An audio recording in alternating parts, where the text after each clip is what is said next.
Hello दोस्तों, स्वागत है आप सभी का आपके इस यूट्यूब चैनल पर।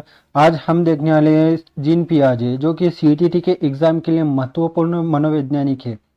सीटीटी के अंदर इसके ऊपर क्वेश्चन देखने को मिलेंगे आपको, इसलिए आज हम देखेंगे संज्ञानात्मक विकास का सिद्धांत जीन पियाजे का। आज के इस वीडियो में हम क्या क्या देखने वाले आज पहले ही बता देंगे आपको, जिसमें से हम देखेंगे मेजर कंसेप्ट में से जो होता है स्कीमा। सब में पहले हम देखेंगे स्कीमा, फिर उसके बाद में देखेंगे स्कीमा के बाद में अनुकूलन यानी अडेप्टेशन। ठीक है, अडेप्टेशन देखेंगे हम। अडेप्टेशन के कुछ पार्ट गिरते हैं जिसे हम एसिमिलेशन और अकोमोडेशन कहेंगे। उसके बाद में हम देखेंगे अडेप्टेशन के बाद में हम एसिमिलेशन देखेंगे।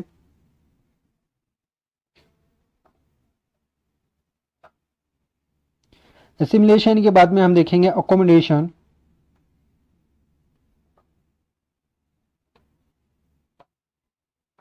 इसके बाद में देखेंगे हम इक्विलिब्रेशन यानी संतुलन।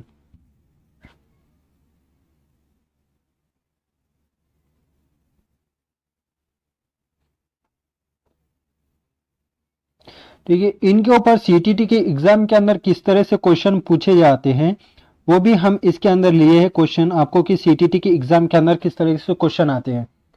तो सीटीटी के एग्जाम में के क्वेश्चन भी हमने लिए, जो कि एंड में हम लेंगे सारे कंसेप्ट आपके क्लियर होने के बाद में। ठीक है, आज की इस वीडियो के हम सारे मेन टॉपिक आपको बता दिए हैं। तो वीडियो स्टार्ट करने से पहले आप इस चैनल को सब्सक्राइब करना, लाइक करना और अपने फ्रेंड्स तक जरूर शेयर करना, और कमेंट कर कर जरूर बताना कि आपको ये वीडियो कैसे लगा। ठीक है, तो हम स्टार्ट करते हैं हमारे टॉपिक की ओर। जीन पियाजे का संज्ञानात्मक विकास। पियाजे के अकॉर्डिंग संज्ञानात्मक विकास का सिद्धांत देखेंगे। अब पियाजे का मानना है कि जब बच्चे के अंदर बायोलॉजिकल मैच्योरेशन आती है तो वो बच्चा अपने दिमाग के अंदर एक कंसेप्ट बना लेता है, उसे हम संज्ञानात्मक विकास के जरिए से जोड़ सकते हैं। संज्ञानात्मक विकास के तात्पर्य क्या है? जब बच्चा सीखने और सूचनाओं को संशोधित करता है, जब कोई बच्चा सीखता है और उसके अंदर मॉडिफाई करता है, उस तरीके को संज्ञानात्मक विकास कहते हैं। उसमें ध्यान, धारणा, भाषा, सोच, स्मृति और तर्क में सुधार में शामिल है। ठीक है, इस तरीके से पियाजे का मानना है। उसके उन्होंने कुछ कंसेप्ट दिए है, तो हम उस कंसेप्ट के बारे में देखेंगे। सब में पहले कंसेप्ट देखेंगे हम स्कीमा की, जो कि मेजर कंसेप्ट है। इसके ऊपर सारी चीजें आपके ऊपर डिपेंड है। हम देखेंगे स्कीमा। स्कीमा किसे कहा गया है? जब बच्चा पहली बार जो चीज को देखा है और अपने दिमाग में उसकी इमेज बना लेता है, उसे हम क्या कहेंगे? स्कीमा। देखिए, जब पियाजे ने स्कीमा को बुद्धिमान व्यवहार और बुनियादी निर्माण खंड और ज्ञान को व्यवस्थित करने का एक रूप कहा है। ठीक है, स्कीमा की हम किस तरह से इमेज बनाते हैं? जब कोई बच्चा जीवन में पहली बार किसी चीज को देखता है, उस चीज को देखने के बाद में अपने दिमाग में उस इमेज को क्रिएट कर लेता है, उसको अपने दिमाग में बिठा लेता है, तो उसके हम क्या कहेंगे? स्कीमा कहेंगे।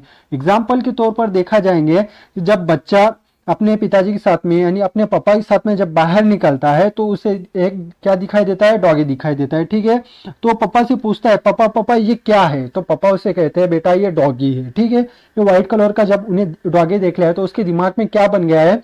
डॉगी के लिए उसके दिमाग में एक इमेज बन गई है, तो उस इमेज को क्या कहेंगे? हम स्कीमा कहेंगे। ठीक है, इस तरीके से बच्चा जब पहली बार किसी चीज को देख रहा है और उसके दिमाग में उस चीज की इमेज बना रहा है, तो हम उसे क्या कहेंगे? स्कीमा कहेंगे। ठीक है, स्कीमा के बाद में हम देखेंगे, अब स्कीमा को तो उसको अडेप्टेशन करना पड़ेगा, तो किस तरीके से करेंगे हम देखेंगे। अडेप्टेशन है कि नहीं, वो दो तरीके से करता है। एक तो एसिमिलेशन और अकोमोडेशन के हिसाब से करता है, जिसके अनुकूलन के दो पार्ट है, जिसे हम आत्मस्करण और समायोजन कहते हैं, जिसे हम एसिमिलेशन और अकोमोडेशन कहते हैं। अनुकूलन किसे कहते हैं? अनुकूलन एक ऐसी प्रक्रिया है जिसके माध्यम से जीव अपने पर्यावरण के साथ तालमेल बिठाता है। ठीक है, एग्जाम्पल के तौर पर देखें तो हम अनुकूलन का मतलब अपनाना होता है। किसी चीज को हम अपना रहे तो हम उसे क्या कहेंगे? अनुकूलन कर रहे हैं। हमने देखा है अकोमोडेशन के हमने दो टाइप देखे हैं कि कौन कौन से टाइप गिरते हैं। उसमें से पहला टाइप है कि एसिमिलेशन और दूसरा टाइप है अकोमोडेशन। ठीक है, एसिमिलेशन हम किसे कहते हैं? एसिमिलेशन उसी चीज को कहते हैं जैसे को कैसा अपन प्रेजेंट करना, किसी चीज़ को बारे में हमें प्रेजेंट करना है तो हम उसी तरह से उसको प्रेजेंट करेंगे तो हम उसे क्या कहेंगे, एसिमुलेशन कहेंगे, ठीक है। और समायोजन यानी अकोमोडेशन किसे कहेंगे, किसी चीज़ को हम मॉडिफाई कर कर प्रेजेंट कर रहे हैं तो हम उसे क्या कहेंगे, अकोमोडेशन कहेंगे, ठीक है। तो एसिमुलेशन यह उस प्रक्रिया को संदर्भित करता है जिसके द्वारा मौजूदा योजनाओं संरचनाओं के क्षेत्र में नई वस्तुओं और घटनाओं को समझा या शामिल किया जाता है, ठीक है। एग्जाम्पल के तौर पर देखेंगे हम एसिमुलेशन के अंदर किसी चीज़ को, एसिमुलेशन हम देखेंगे जैसे कि पहली बार हमने किसी चीज़ को देखा है कि जब बच्चा अपने पिताजी से पूछता है पापा पापा ये क्या है, तो पापा उसे कहते हैं ये डॉगी है, तो उसके बच्चे के दिमाग में क्या हो गया, ये डॉगी की एक इमेज क्रिएट हो गई, तो हम उसे क्या कहा है, स्कीमा कहा है।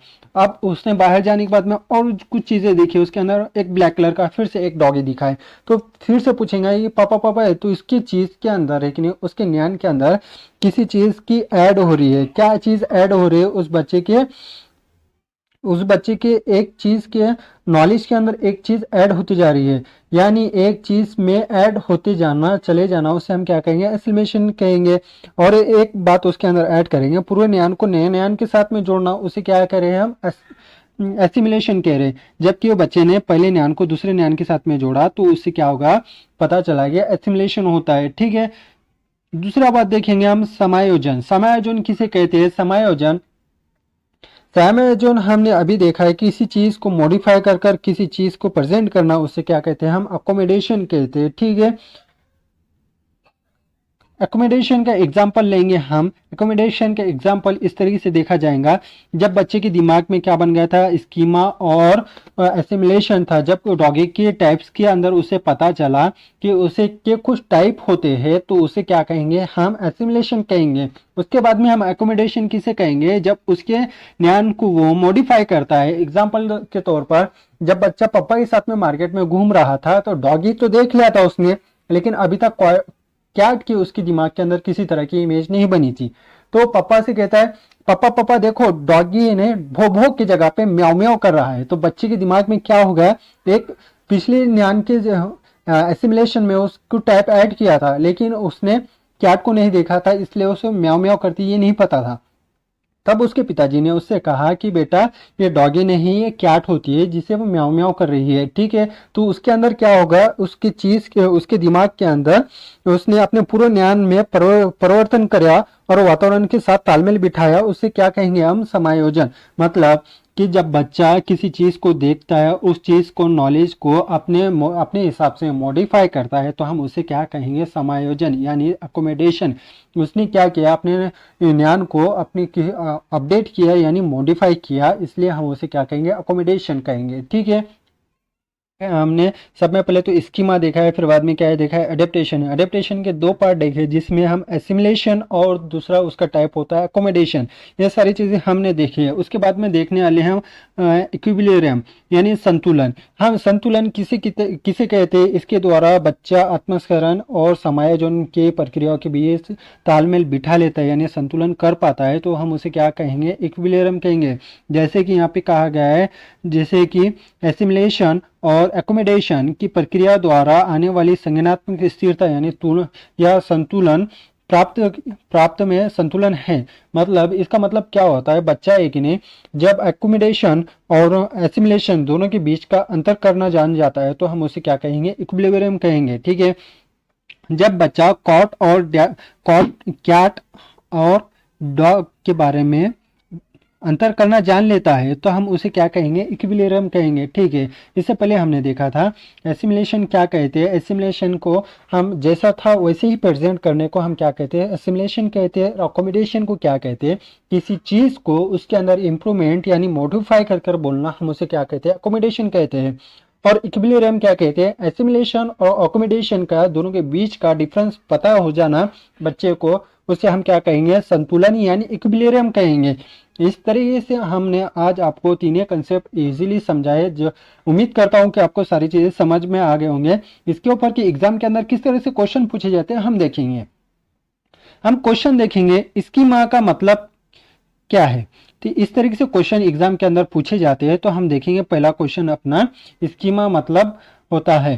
तो इसमें क्या कहा गया है, खंडन क्रिया विधि, क्या खंडन होती है इसमें? नहीं होती। हमने देखा है क्या खंडन होता है स्कीमा के अंदर? नहीं। अधिगम विधि होती क्या? हमने अधिगम विधि में तो स्कीमा के अंदर सीखा ही नहीं है, तो इसका ऑप्शन होने से रहा ही नहीं। जब हम तीसरा ऑप्शन देखते हैं, तीसरा ऑप्शन लंबे समय के याददाश्त को में सूचना में संगठित पैकेट्स का एकत्रित होना, क्या ये सही है? याददाश्त के अंदर जब कोई बच्चा अपने दिमाग के अंदर किसी चीज को इमेज बना लेता है तो वो लॉन्ग टर्म के लिए उसके दिमाग में बैठ जाती है। इसका मतलब हमारा ऑप्शन क्रमांक सी एकदम बरोबर हो जाएगा, इसलिए आंसर हमारा सी हो जाएगा।